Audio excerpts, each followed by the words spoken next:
Hello guys, आज मेरो क्लाइन्टको hair एकदमै कर्ल्स र स्क्याल्पदेखि नै पुरै कर्ल्स छ र फिजी पनि छ र मैले उहाँलाई के सजेस्ट गरेँ भन्दा क्याराटिन स्मुथिङको किनभने यो क्याराटिन स्मुथिङले न्यू ग्रोथ तपाईँको यो हेर्नुहुँदैछ है अहिले बिफोर हेयर एकदमै कर्ल्स छ। यो ग्रोथलाई चाहिँ आफ्टर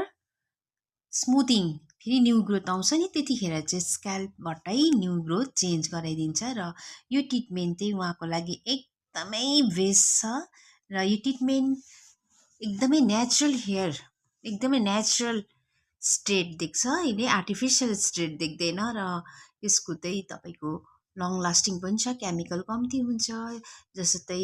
हेयर स्ट्रेटिङमा तपाईँको 100% केमिकल हुन्छ भने यसमा तपाईँको अन्ली 80% केमिकल छ र क्यारेटिन जुन चाहिँ ट्रिटमेन्ट प्रोटिनको लागि दिइन्छ यसमा चाहिँ 2.2 मात्रै छ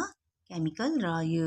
एकदमै लङ लास्टिङ हुन्छ। तपाईँलाई बिफोर एन्ड आफ्टर भिडियो कस्तो लाग्यो तपाईँले यसो लाइक एन्ड कमेन्ट गरिदिनुहोस् होला। Thank you so much.